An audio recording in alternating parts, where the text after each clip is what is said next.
زبان کا علم علم الوجود ہے، یعنی جتنا بھی وجود کے بارے میں ہمارا علم بڑھتا جائے گا اتنا جو ہے وہ ہم گویا اپنے وجودی سطح میں اضافہ کرتے چلے جائیں گے۔ یہ ممکن نہیں ہے کہ آدمی وجود کیا ہے کہ مسلسل جواب کی حالت میں رہے بغیر اپنی شخصیت کی تعمیر کر سکے۔ تو وجود کا علم تسلسل کے ساتھ ہے، ٹھہراؤ کے ساتھ نہیں۔ تو اسی طرح لفظ، ایک ہی لفظ کا بھی علم جو ہے وہ بھی مسلسل رہنا چاہیے، اس کو کہیں پہ اس کی معنویت کو کہیں بھی ایگزاسٹ نہیں ہونا چاہیے۔ جیسے ہی ایک لفظ اپنے معنی کا قیدی بن جاتا ہے ویسے ہی وہ کلیشے بن جاتا ہے یا وہ متروک ہو جاتا ہے، اور ویسے ہی وہ اپنی معنوی اہمیت جو ہے وہ لوز کر جاتا ہے۔ اس کے اندر کشش ہی اس وقت تک برقرار رہتی ہے جب تک اس کی معنویت جو ہے وہ مسلسل حرکت میں رہتی ہے۔ تو ایک تو یہ کہ ظاہر جب میرے اندر ایک ذوق پیدا ہو گیا، ذوق وجود، اور وہ ذوق وجود جو ہے وہ لفظ کے ساتھ تعلق کے نتیجے کے طور پر مجھے حاصل ہوا، تو پھر میرے اندر جو موجود رہنے کے احوال ہیں، میرا اپنے بارے میں تصور جو ہے وہ زیادہ سے زیادہ بامعنی ہوتا جائے گا، اس کا پھیلاؤ بڑھتا جائے گا، اور ایک وقت آئے گا کہ وہ خود مرکز نہیں رہے گا۔ یعنی لفظ اپنا ذوق پیدا کر کے اور اپنی تہداریوں کا انکشاف کر کے میرے لیے گویا اپنے حوالے کے بغیر موجود ہونا یا رہنا یا ہو سکنا سکھا دیتے ہیں۔ لفظ کا علم جو ہے وہ علم الشعور ہے۔ میں اور آپ اپنے ذہن کا اگر جائزہ لیں تو ہمیں یہ پتہ چلے گا کہ ہمارا جتنا لفظ کا علم ہے، ہماری ذہانت یا ذہن کا استعمال اسی قدر ہے۔ تو لفظ اگر نہ ہوتا تو ہم اپنے شعور سے بے خبر رہتے۔ تو ایک یہ اہمیت ہے۔ دوسرے یہ کہ اسی سے مطلب اگلا نقطہ یہ ہے کہ علم مطلب سادہ معنوں میں علم کیا ہے؟ علم جیسے ایک سیارہ سا ہے، اور اس سیارے کو بیلنس کرنے والے دو پولز ہیں۔ یہ دو پولز اگر ایک دوسرے کے ساتھ انٹریکٹیو رہیں گے تو وہ سیارہ اپنی جگہ پہ رہے گا، ورنہ فنا ہو جائے گا۔ تو علم کا وجود منحصر ہے ادراک اور اظہار پر، یعنی صرف ادراک علم نہیں ہے، اور محض اظہار یعنی کوئی بات بنا لینا یہ علم نہیں ہے۔ تو ادراک بھی جو ہے وہ لفظ کے بغیر ناممکن ہے، اور اظہار تو ظاہر ہے کہ لفظوں ہی پر منحصر ہے۔ تو گویا یہ لفظ ہے جو ادراک اور اظہار کو میرے ذہن کے دو پولز بنا کر انہیں حرکت میں لاتا ہے۔ تو اسی طرح اب ادراک پرسیپشن کو بھی کہتے ہیں اور سمجھ کو بھی کہتے ہیں۔ تو ادراک جو ہے وہ لفظ کے ساتھ ہو، لفظ کی دین ہو، تو وہ فقط ذہنی نہیں رہ جاتا، یعنی اس کی پیدائش کا عمل، اس کی تشکیل کا عمل ذہنی ہے، اس کی پہلی صورت ذہنی ہے، لیکن جتنا وہ ذہنی صورت اپنی اہمیت پیدا کرتی چلی جائے گی ذہن کے لیے، اتنا وہ ادراک جو ہے وہ میرے دوسرے حصوں کو بھی متاثر کرے گا، قلب کو کرے گا، ذوق کو کرے گا، پسند ناپسند کو کرے گا، اور یہاں تک کہ میرے جو بنیادی ذوقی مسلمات ہیں ان کو میرے لیے ایکسپیرینسیبل بنا دے گا. ان مسلمات یعنی آئیڈیا آف بیوٹی کو گویا ایک چکھ لینے والی کیفیت میں بھی لے آئے گا. وہ اس کا انحصار بھی لفظ حسن کے بارے میں آپ کا علم کہاں تک ہے اس بات پر ہے. ادراک کو فقط ذہنی نہیں رہ جاتا، اور لفظ کی وجہ سے ذہن کی اپنی کوئی حرکت ایسی نہیں ہے جو لفظ کی مدد سے بے نیاز ہو. تو اور پھر اظہار کو بھی ادراک کو محض ذہنی نہیں رہنے دیتا، اسی طرح اظہار کو بھی محض ابلاغ تک محدود نہیں رہنے دیتا. یعنی میں نے جو کہا وہ آپ تک پہنچا دیا، آپ نے سمجھ لیا. یہ جو ایک روزمرہ کا ابلاغ ہے گفتگو کا، وہ اظہار کو یہاں تک محدود نہیں ہونے دیتا، کیونکہ اگر اظہار محض ابلاغ تک، کمیونیکیشن تک محدود ہو کر رہ جائے تو یہ لفظ کی توہین ہے، اور ادراک اگر محض ذہنی رہ جائے تو یہ ذہن کی اہانت ہے. تو دونوں طرف سے لفظ جیسے مجھے ہر طرح کی گراوٹ یا کوئی مطلب پورے اظہار اور ادراک کو مشتبہ بنانے والی کمزوریوں سے محفوظ رکھتا ہے.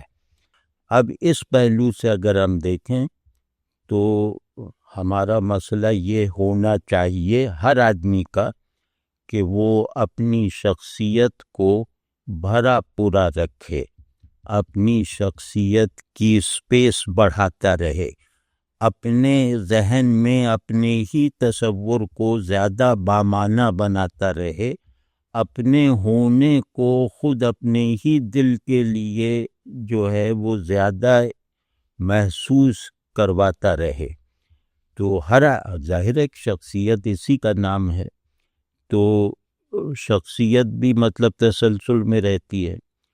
تو شخصیت کی جو نشو و نما ہے، نشو و نما جس معنوں میں بھی چاہے کہیں، شخصیت کی نرچرنگ کا عمل وہ ادراک کے متحرک رہنے سے اور اظہار کے تہدار ہونے سے مشروط ہے.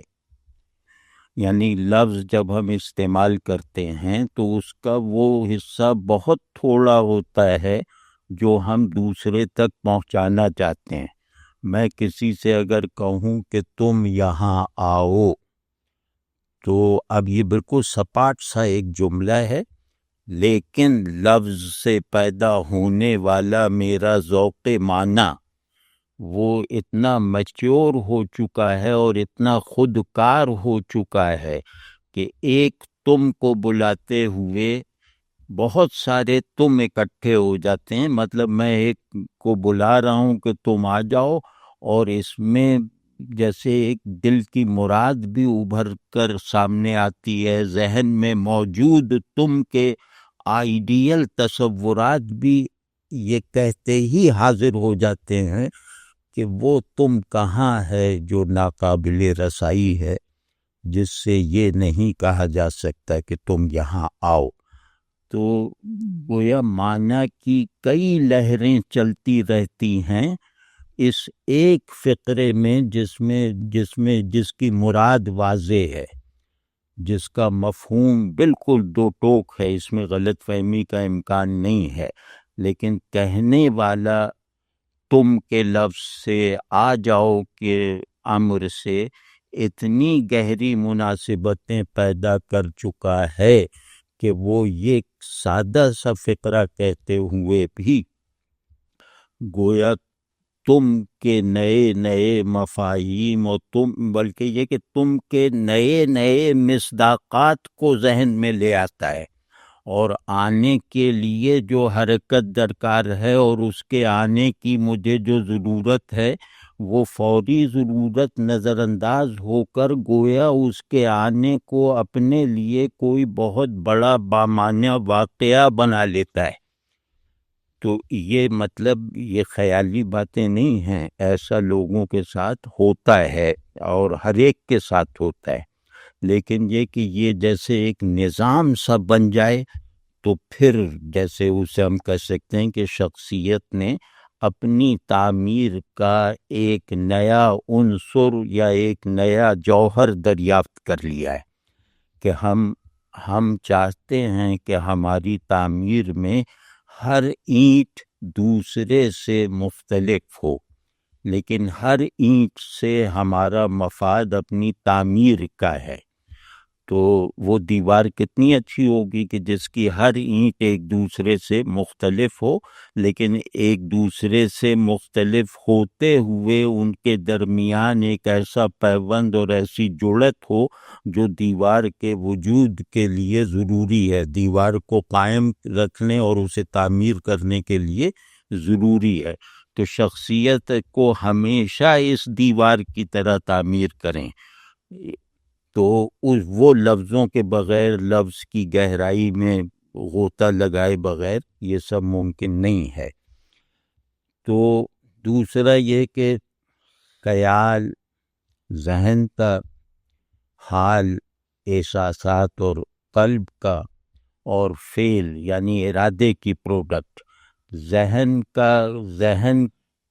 کا سرمایہ خیال، دل کی پونجی حال، یعنی ذہن زندہ ہے تو یہ دیکھیں گے کہ یہ خیالات پروڈیوس کرتا ہے، دل جو ہے وہ بیدار ہے تو یہ دیکھیں گے کہ یہ نئے مربوط احوال پیدا کرتا ہے، اور ارادہ اگر وہ جو ہے وہ اپنے اس پہ ہے تو یہ نئے افعال پیدا کرتا ہے۔ تو یہ سب کچھ اس وقت تک ممکن نہیں ہے جب تک ہم لفظ کی کثرت معنی، لفظ کی تاثیری جو ایک پیچیدگیاں ہیں ان کو اپنے اندر جذب کرنے میں کامیاب نہ ہوں۔ تو اتنی بڑی باتیں ہیں اس سارے پروجیکٹ میں پیش نظر ہیں اور رہنی چاہیے۔ تو آج ہم وہ جو ایڈجیکٹیوز کا پہلے استعمال کیا تھا آنکھوں کے حوالے سے، اور اس میں واقعی بہت عجیب لوگوں نے، آپ حضرات میں سے بہت لوگوں نے بہت عجیب مرکبات بنائے اور بہت مجھے اچھا لگا، اور وہ اگر اپنے ہی بنائے ہوئے وہ فریزز کو اگر آپ لوگ تھوڑا سا اپنے اندر جیسے انکیوبیٹ کریں تو اس کا اثر خود آپ کی نشو و نما میں کیا پڑتا ہے وہ آپ بھی محسوس کر لیں گے۔ یعنی ہر لفظ اگر نیا استعمال ہو جائے تو وہ شخصیت میں کسی نئی بلندی یا گہرائی یا مضبوطی کا سبب بنتا ہے یا تازگی کی وجہ بنتا ہے۔ تو جس طرح دنیا میں یکسانی اچھی نہیں لگتی، ایک جیسے منظر میں رہنا اچھا نہیں لگتا، ایک جیسے مفہوم کی قید میں رہنا بھلا نہیں لگتا، اسی طرح ایک جیسے احساس، ایک جیسے معنی، ایک جیسی خواہش میں رہنا بھی شخصیت کے لیے جیسے بیزار کن ہو جاتا ہے۔ تو شخصیت رفتہ رفتہ بنجر ہوتی چلی جاتی ہے کیونکہ ہم وہ لفظوں کے بورے سے بیج لے کر ان میں ڈالتے نہیں ہیں۔ تو یہ سب چیزیں انشاءاللہ بالکل نفسیاتی سطح پر، معاشرتی سطح پر اور ذہنی پہلو سے یہ سب چیزیں، یہ ساری جو اس میں فائدے کے پہلو ہیں وہ سب ہر ایک کو محسوس ہوں گے اور فوراً ہوں گے انشاءاللہ۔ ایڈجیکٹیوز کہتے ہیں، ایڈجیکٹیوز کا جیسے ہم اسے تھیورائز کریں کہ ایک شے اور اس کی کئی صفتیں، ہر شے نئی صفتوں کی محتاج ہے، اور ہر دیکھنے والا منظر کو نئے نئے انداز سے پینٹ کرنے والی آنکھوں کا جیسے طلبگار ہے۔ تو وہ ہم اب جو اگلی مشق کریں گے اس میں جیسے آنکھیں ہو گیا تھا، تو اس میں ہم نے شاید یہ کیا تھا کہ محبوب کی آنکھیں، تو اس پہ بہت زبردست تشبیہات آئیں، بلکہ میں نے ایک جگہ دیکھا ہے، میں انہیں اس وقت نہیں پہچانا تھا، ایک بہت مشہور صاحب ہیں حسن شاہ نواز زیدی صاحب، انہوں نے تو کئی ایک لائن لگا دی تھی یہ آنکھوں کے ایڈجیکٹیوز کے ساتھ استعمال کی، اور بہت زبردست انہوں نے اس میں بہت ندرت پیدا کی، بہت تازگی پیدا کی، اور کہیں کہیں گروٹیسک یعنی کہ وہ بہت اکھڑی ہوئی صفت سے منسوب کر دیا آنکھوں کو۔ تو یہ سب آپ لوگ کریں، اپنے اپنے بنا لیں آبجیکٹس، اور اس میں بس 10 منٹ روز دے دیا کرو، چیزوں کو مجبور کرو کہ وہ اپنا نیا روپ دکھائیں، وہ لفظوں پہ قدرت اس کے لیے ضروری ہے۔ تو جیسے میں کچھ مرکبات میں نے وہ نکلوائے، وہ کیا ہوتا ہے جو چیٹ جی پی ٹی سے، تو اس میں اردو والے تو نہیں، وہ کیونکہ وہ فیڈ اچھی طرح نہیں ہوئے ہوں گے اردو فارسی کے، اس میں سے کچھ میں آپ کو سناتا ہوں تو کہ کیسے مرکب توصیفی تازگی اور ندرت اور انفرادیت کا جیسے ثبوت بنتے ہیں۔ تو سوئن برن بہت بڑا آدمی تھا، تو اس نے تنہائی کو جیسے ایک صفت دی ہے، اس نے تنہائی کو جیسے ایک معروف معنی دیتے ہوئے اس میں ایک انفرادیت داخل کی ہے۔ جیسے یہ مشہور ہے کہ تنہائی، راہب کی تنہائی، کہ تنہائی جیسے اللہ کی یاد کے لیے، تو تنہائی کا جو سب سے اونچا تلازمہ ہے وہ یہی ہے کہ مراقبہ کرنے کے لیے، اللہ کو یاد کرنے کے لیے، اور زندگی کی تمام گراوٹوں سے اپنے آپ کو ایک گوشے پناہ میں رکھنے کے لیے، تو کسی بہت بڑے تو کی حضوری میں رہنے کے لیے۔ تو یہ سب مطلب محاورہ ہے تصوف وغیرہ میں، لیکن اب آپ دیکھیں کہ اس نے اللہ کے لیے اختیار کی جانے والی تنہائی، جو آفاقی طور پر ایک مسلمہ حیثیت رکھتی ہے، یعنی تنہائی کا یہ وصف آفاقی سطح پر مانا ہوا ہے کہ تنہائی یاد الہی کے لیے، تنہائی خدا کی حضوری کے لیے۔ اب دیکھیں کہ اتنے مکمل اور اتنی ہائر فکسٹی رکھنے والی چیز کو، سچویشن کو، اس نے کیا بنا دیا صرف ایک لفظ کے استعمال سے، God haunted solitude. God haunted, یہ لفظ پہلی مرتبہ میرا خیال استعمال ہوا ہوگا۔ گاڈ، اب وہ کیا ہے کہ اب تنہائی کیا ہے کہ اللہ کی حضوری میں رہنا، تنہائی کا اعلیٰ ورژن کیا ہے، یعنی تنہائی اپنے کمال میں کیا ہے، وہ ہے کہ اللہ کو گویا اللہ کا مجذوب بن کے رہنا، یعنی اللہ کی اٹریکشن میں رہنا، اللہ کی ایسی حضوری میں رہنا جس سے پتہ چلے کہ اللہ گویا آپ کو اپنی طرف کھینچ رہا ہے۔ تو یہ جیسے گاڈ اٹریکٹڈ سالیٹیوڈ، یہ آخری درجے کی تنہائی ہے، اس کو اس نے جو گاڈ ہانٹڈ کہا ہے، اور اس میں جو ہیبت داخل کی ہے، وہ ہیبت صرف ماورائی قسم کی نہیں ہے، وہ ہیبت صرف الہیاتی نوعیت کی یعنی کہ جلال الہی کی طرف اشارہ کرنے والی نہیں ہے، بلکہ وہ ہیبت ایک نفسیاتی ہیبت ہے جس کو اس نے تنہائی کی روحانی ڈیفینیشن پر غالب کر کے دکھا دیا۔ وہ یہ کہ ایسی تنہائی جو جو آدمی کو ایسا بنا دے جیسے کوئی مطلب ہم کہتے ہیں نا کہ اس گھر میں اثر ہے، یعنی ہانٹڈ ہاؤس، کہ اس گھر میں کوئی پر اسرار سا اثر ہے جو ڈر پیدا کرتا ہے۔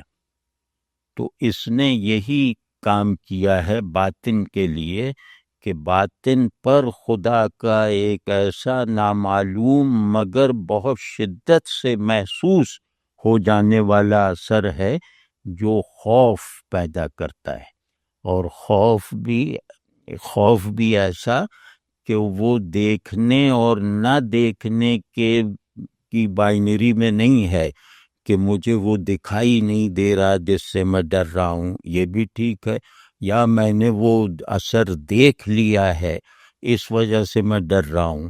تو وہ دیکھنے اور نہ دیکھنے سے بالکل بے نیاز اور لا تعلق کر کے یہ کہہ رہے ہیں کہ گاڈ ہانٹڈ، یعنی اللہ کا اثر ہے باطن کی دنیا پر، اور یہ اثر بالکل مطلب اللہ اور جس کا اثر ہے گھر میں وہ اپنے مرتبے کے مطابق ظاہر ہے کہ بہت زیادہ فرق ہے، لیکن کیفیت وہی ہے کہ جو جنات جس گھر میں ہوں وہاں جانے سے جو کیفیت کسی بھی آدمی کی ہوتی ہے اس کیفیت کو اللہ کی رعایت سے لامحدود حد تک بڑھا لیجئے۔ اب وہ یہ کہہ رہا ہے کہ ہر آدمی کا باطن ایک مقدس آسیبی گھر کی طرح ہے، اور تنہائی ایک مقدس آسیبی گھر ہے، کیونکہ گاڈ کے نام سے گاڈ کا ذکر آتے ہی اس میں کوئی منفی یا خلاف ادب پہلو نہیں رہ جاتا۔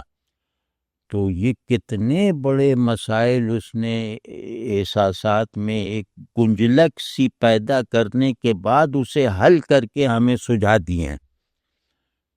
یہ اللہ کا ڈر ایسا ہو کہ جیسے آسیبی گھر میں رہنے والوں کو ڈر لگتا ہے، لیکن آسیبی گھر میں رہنے والے گھر سے بھاگتے ہیں۔ یہ گاڈ ہانٹڈ سالیٹیوڈ جو ہے یہ بھاگنے پر نہیں اکساتی۔ تو اس کے جیسے بہت سارے معاملات، لیکن یہ کہ یہ سارے معاملات نفسیاتی سطح پر ہیں، اور انسان کے باطن کا نام نہ لے تو ہم کہیں کہ انسانی داخلیت کے نظام کو گویا انہوں نے اس کی اصلی بنیاد فراہم کر دی۔ انسان کا داخلی نظام جس طرح خوف کی بنیاد پہ چل رہا تھا، اس خوف کو گویا ایک دلیل اور ایک علت فراہم کر دی کہ اب ڈرنا جو ہے وہ یعنی خوف برداشت سے باہر ہوتے ہوئے بھی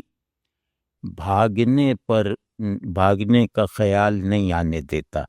تو یہ خوف کیسا ہے کہ جو اتنی شدید مقناطیسی کشش کے ساتھ ہے کہ ہم بہت ہی زیادہ اپنے تمام ڈرنے کی تمام حسیات کو جیسے اس میں مشغول رکھتے ہوئے، بلکہ ڈرنے کے نئے نئے احساسات اپنے اندر داخل ہوتے دیکھتے ہوئے بھی ہم اس کشش کو اپنے اوپر سے توڑ نہیں سکتے، ہم بھاگ نہیں سکتے، یہ ہم ڈرتے جا رہے ہیں اور اس مقناطیس کی طرف بڑھتے جا رہے ہیں جس کی وجہ سے یہ سب کچھ جو ہے یہ طاری ہوا ہے۔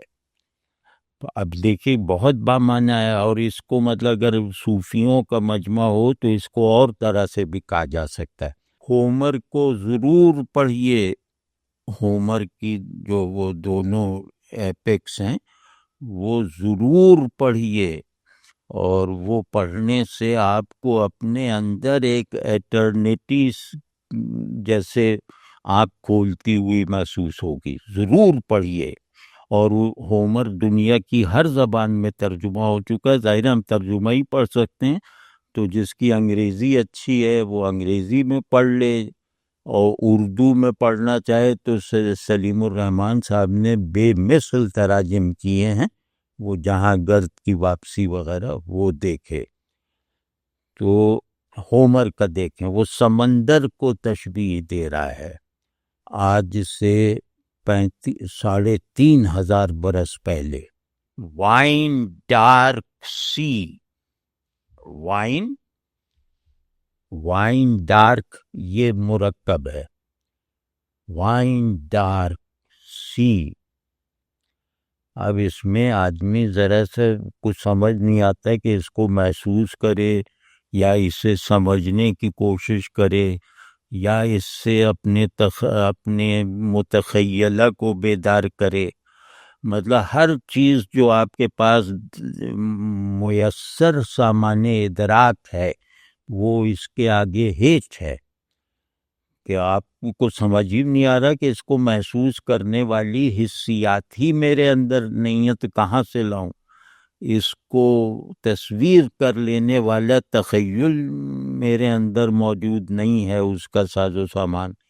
تو وہ کیسے، یہ آپ کو حالت انتظار میں ڈال دیتا ہے کہ مجھے سمجھنے اور محسوس کرنے کے اسباب فراہم کرو. یعنی کچھ دن میرے ساتھ رہو اور مجھے جیسے جاپ کرو اس مرکب کا، تو یہ محسوس ہونے کے لیے احساسات بھی تمہیں فراہم کر دے گا، اور تخیل میں آ سکنے کے لیے ایک نیا البم بھی تمہیں دے دے گا. وائن ڈارک سی. اس کا ترجمہ بہت مشکل ہے لیکن سب سمجھ ہی رہے ہیں. وائن ڈارک سی. اسی طرح ایک اور کسی نامعلوم مصنف کا ہے، سمندر ہی کو تشبیہ دی ہے. Well road. ویل، وہ جو ویل ہوتی ہے، ویل روڈ. اب سمندر دیکھیے یا تصور میں لائیے تو یہ سمندر کا اب تک کا جو آپ کے اندر تاثر یا فہم موجود ہے اس میں اضافہ کر دے. ویل روڈ کہ مطلب سمندر کے باسیوں کی نظر سے دیکھیے کہ وہ مچھلیاں شکایت کر رہی ہیں کہ اب تو یہ سادہ سمندر جیسے ویل کا راستہ بن گیا ہے. اور ویل روڈ اس میں ایک اور وہ ہے، وہ ویل کی رعایت بھی رکھی ہے. تو مطلب اس کی خوبصورتی محسوس کریں، اور اس کا مفہوم بن نہ پانا یہ بہت پرکشش بنائے رکھیں. ان چیزوں کی شرح نہیں کرنی چاہیے، ان کو بس محسوس کرنا چاہیے، اور ان کو جیسے دیکھنے اور لطف اندوزی کا موضوع بنائیں.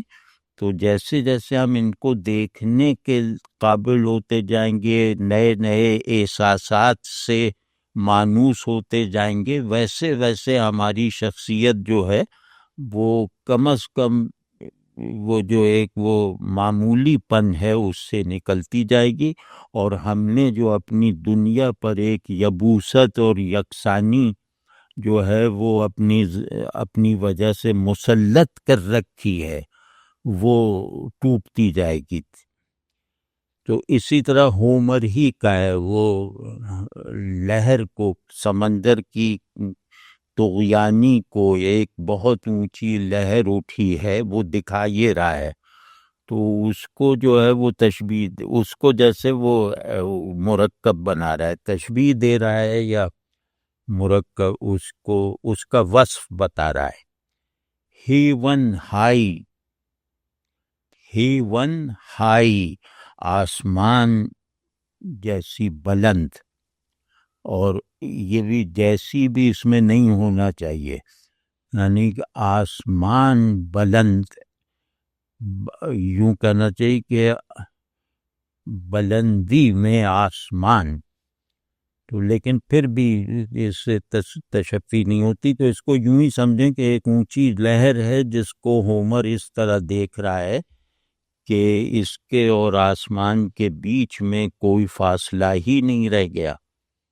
اسی طرح ہومر ہی کا دیکھے 350 برس پہلے کہ جب یونانی گرامر وغیرہ نہیں اس وقت تک مطلب مکمل نہیں ہوئی تھی، یوں کہنا چاہیے کہ لینگ اسٹرکچر ابھی بننے کے احوال میں تھا، بننے کے مراحل میں تھا. اب وہ کہہ رہا ہے اندھیرے کو اور کسی اور سچویشن میں غالباً وہ کہہ رہا ہے ڈیتھ کولڈ، سردی کو تشبیہ دے رہا ہے. ڈیتھ کولڈ مطلب کمال ہے، یعنی مرگ سردی.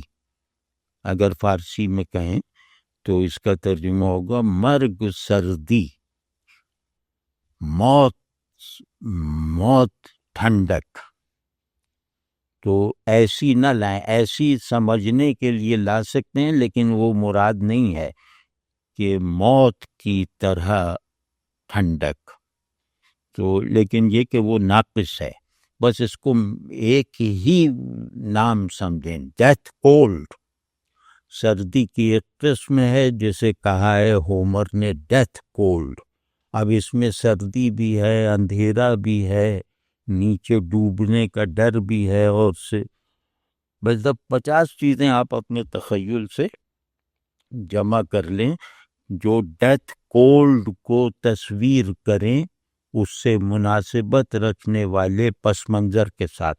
ایک میں وہ کیٹس کی بتاتا ہوں، وہ ہمارے عبید اللہ علیم نے تو کتاب کا عنوان رکھا ہے، تو اب مجھے نہیں معلوم کہ وہ کیٹس سے انہوں نے لیا، لیکن جب کیٹس نے یہ حال یہ وصف بتایا تھا تو اس وقت یہ بالکل فریش، نیا، نادر.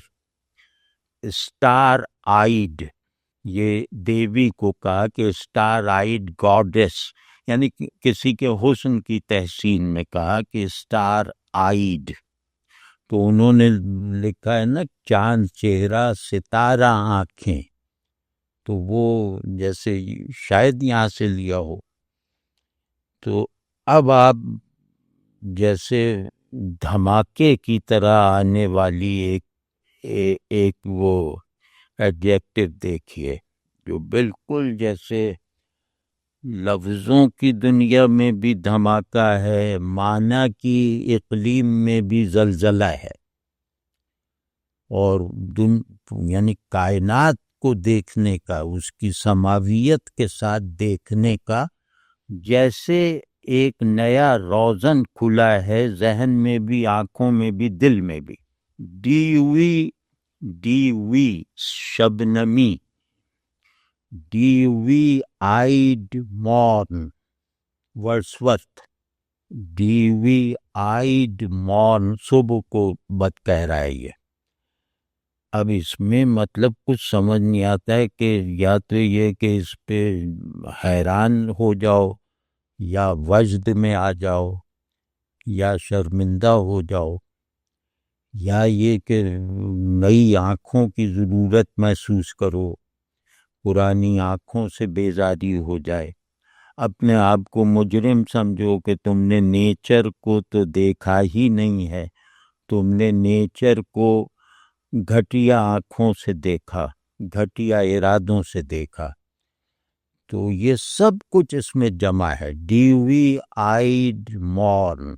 اسی طرح براؤننگ بہت جیسے ایک فلسفیانہ مزاج رکھنے والا شاعر، اس نے ایک فریز باندھا ہے اور وہ بھی ایسا ہے. اچھا، ان میں سے کوئی بھی ایسی چیز نہیں ہے جسے آپ پرانا کہہ سکیں، یہ سب جیسے غیر زمانی پن رکھتی ہیں. ہر بڑا اظہار وہ غیر زمانی پن کے گارے سے بنتا ہے. کہ فائر ہارٹڈ، اب سادہ سا ہے بالکل، فائر ہارٹڈ.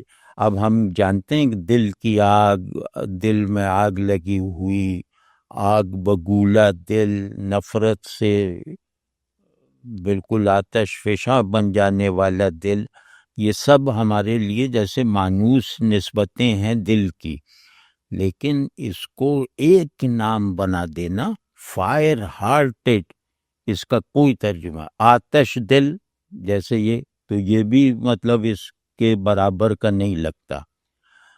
تو فائر ہارٹڈ. اب اسی کو جیسے دیکھے کوئی اداس ہو یا کچھ تھکن وغیرہ ہو، آپ اس کو ذرا 3-4 مرتبہ کہہ لیجئے، fire hearted, I am a fire hearted man. تو وہ ایک دم جیسے آپ کے دوران خون تیز کر دے گا. مطلب ان کی تاثیر کا یہ عالم ہے. ایک تشبیہ شیکسپیئر کی ایسی ہے جو لگتا ہے کہ اس سے کمتر کوئی نہیں دے سکتا. مطلب اسے اس کو بنانے والا شخص شیکسپیئر ہی ہونا چاہیے. وہ ہے سی چینجڈ آئیز، آنکھوں کا وصف بیان کیا ہے. سی چینجڈ آئیز، آئیز آنکھیں. اب یہ بھی مطلب کچھ سمجھ میں نہیں آتا، اور اس کو مطلب اس کو سمجھنے کی کوشش اس کی توہین لگتی ہے، اور اس کو نہ سمجھنے کو محسوس کر لینا یہ گویا ہمارے لیے اپنے اوپر سب سے بڑی مہربانیوں میں سے ایک مہربانی ہوگی اپنی شخصیت پر. تو اسی طرح ایک نئے صاحب ہیں ٹیڈ ہیوز، جو انگلینڈ میں ملک الشعراء مانے جاتے ہیں. ان کی بیوی نے خودکشی بھی کر لی تھی. تو وہ بڑا شاعر ہے ٹیڈ ہیوز. تو اس نے ایک عجیب وہ ایڈجیکٹو بنایا ہے، اور وہ گروٹیسک کے ساتھ ہے، یعنی کہ وہ فوری خوبصورتی نہیں پیدا کرتا، بلکہ ایک طرح کی اس میں جیسے کھردرا پن اور تھوڑی بہت جیسے بدصورتی شامل ہے.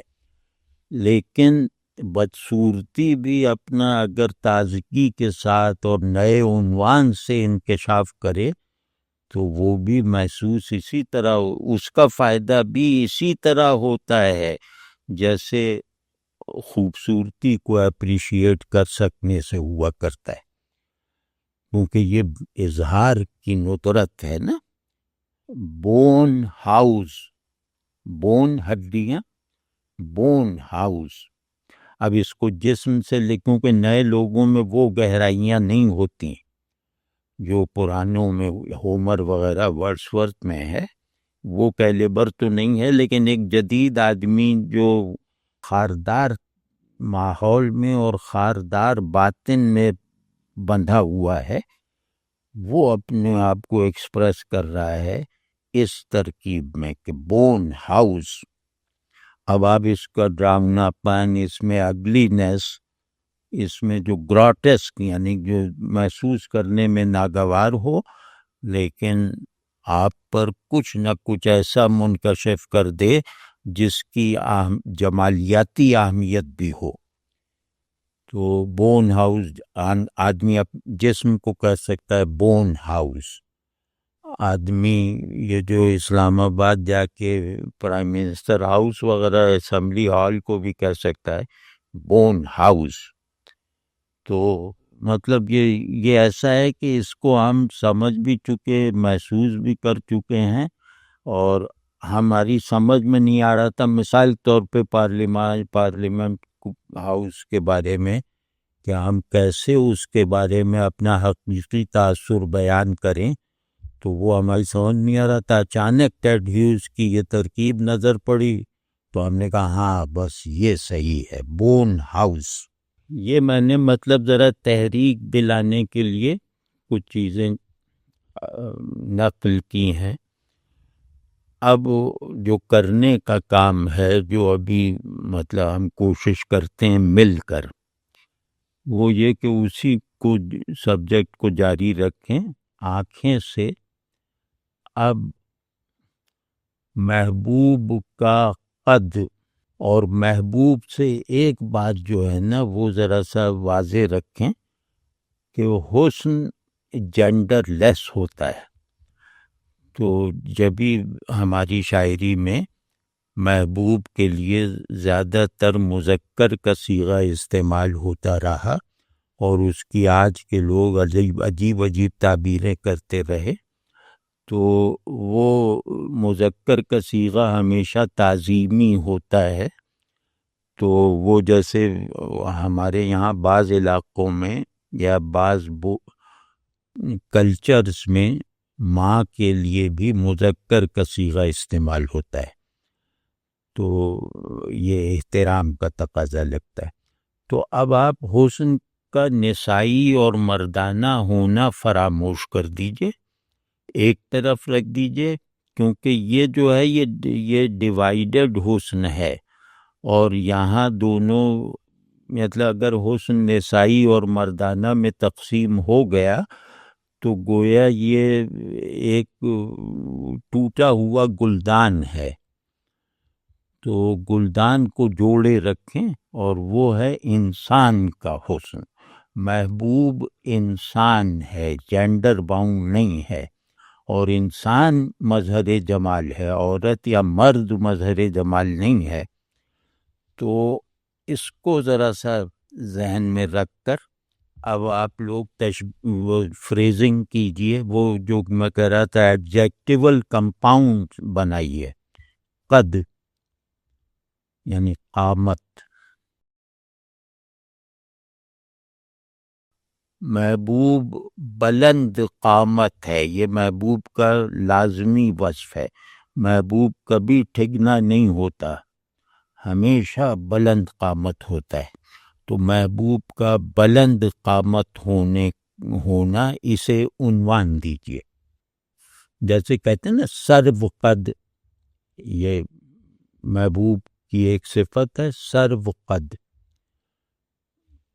تو اسی طرح کہ آپ بنائیے، کوشش اس طرح کیجئے کہ وہ پہلے نہ کہا گیا ہو، کم از کم آپ نے کہیں نہ سنا ہو نہ پڑھا ہو، وہ آپ کی تخلیق ہو.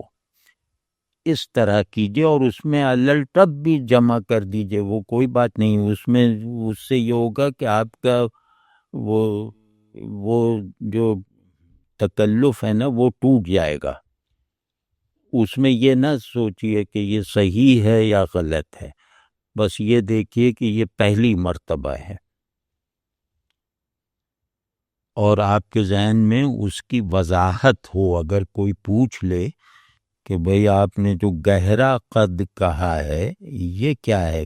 قد تو اونچا اور نیچا ہوتا ہے، گہرا قد کیا ہوتا ہے؟ تو اس کی وضاحت بھی ہونی چاہیے، اور وہ وضاحت کوئی منطقی اور عقلی نہیں ہوگی، وہ وضاحت ایک وجدانی اور احساساتی وضاحت ہوگی. ہاں جبل قامت، ہاں جبل قامت نوید اسلام صاحب اچھا ہے. پہاڑی قد نہیں، یہ جو ہے نا پہاڑی قد تو جیسے وہ کسی جگہ کے لوگوں کا قد معلوم ہوتا ہے. پہاڑی قد، اس کو تھوڑا فارسی سے اگر قریب رکھیں نا تو آسانی سے بن جائے گا. یہ یوں کہنے پہاڑ قد تو ٹھیک ہو، اور خاموش قد، ارے یہ تو بہت اچھے ماشاءاللہ. یہ کون صاحب ہیں؟ سمیع اللہ منظور صاحب. دیکھیں یہ نکالا نا خاموش قد. ہاں یہ بھی بہت اچھا ہے. کیا حیدر علی صدیقی صاحب بہت اچھا ہے. عرفانی قد، قدر بہت اچھا ہے، اور یہ بالکل نئی طرح کا وہ جوڑ ہے. اور قد محض، ہاں ہاں ہاں یہ بھی بہت اچھا ہے. آپ دیکھیں نا کتنے پہلوؤں سے تشبیہیں یہ بن رہے ہیں، کتنے عجیب پہلو نکل رہے ہیں نا. بختاور محافظ قد، ہاں بہت اچھا ہے، بہت اچھا ہے. اچھا یا یہ تو بہت زبردست ہے. ابراہیمی قد، ہاں بہت اچھا، بہت بلند معنی میں ہے، بہت اچھا ہے. اور یہ ہے کم شہرت یافتہ قد. اچھا اس میں سے آپ کم نکال دیجئے اور شہرت یافتہ قد، تو اس میں نیا پن رہے گا. اور وہ کیا ہے کم ہاں یہ سمیع اللہ صاحب نے جو کیا ہے نا اس میں کم نکال دیجئے، کیونکہ یہ پھر ایک عام سی خبر ہے، کم شہرت یافتہ ہے. لیکن اب یہ کہہ دیں کہ شہرت، ہاں شہرت شکار قد، اس طرح سے کیجئے، مطلب اس سے ملتا جلتا ہے. ہاں نوید اسلام صاحب محیب قد، یہی ہے نا؟ ہاں بہت اچھا بہت اچھا. خواب جاویداں، اس کو خواب قامت کر دیجئے. ہاں خواب جاویداں کو خواب قامت کر دیں تو اچھا ہو جائے گا. قامت پہ کر رہے ہیں نا ہم لوگ، خواب قامت. جاویداں قد دو اس سے بنا لیجئے. حافظ عبداللہ صاحب، یہ کیا ہے ناقد ناقد؟ ارے یار یہ تو کمال کر دیا، حافظ صاحب نے تو واقعی کمال کر دیا. ناقد، وہ بالکل ناقد کو ناقد ہی کہنا چاہیے. اچھا اس کو کائناتی نہ کیجئے، اس کو کہیے کائنات قد یا کائنات قامت. کائناتی قد کو یہ نکال دیجئے، کائنات قامت یا قد نہیں. ایسے بعض ظرف کو عالی ظرف کر دیجئے تو نکل آئے گا مطلب، عالی ظرف قد یا قامت. عمیر نذیر صاحب اسراری قامت، نہیں اس میں بھی یہ نکال دیجئے اسرار قامت یا راز قامت. ہاں تو بڑا اچھا ہو جائے گا انشاءاللہ. بہت کو کیسے کیسے لوگوں کو سجائی دے رہا ہے ماشاءاللہ. ہاں ایک کیا نام ہے، وعلیکم السلام ورحمۃ اللہ وبرکاتہ. اردو میں علم نفسیات پر دیکھیں، اس میں بہت اچھی کتابیں ہیں شہزاد احمد کی، فرائڈ پر بھی ہے اور نفسیات پہ مجموعی طور پر بھی ہے. تو اگر آپ بس شہزاد احمد کا نام لکھ لیں تو سرچ کریں گے نا تو ان کی کتابیں 3-4 ہیں کم از کم، تو وہ ذرا دیکھ لیجئے گا. ہاں ثریا قامت، ثریا قامت استعمال ہوا ہے لیکن بہرحال یہ اچھا ہے. ثریا قامت.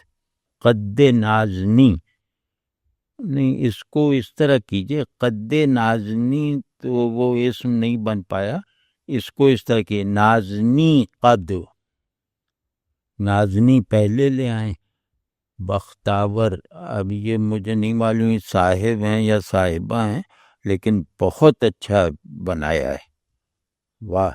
ہمراز قامت، یہ ہوئی نا بات، بہت اچھا ہے. واہ.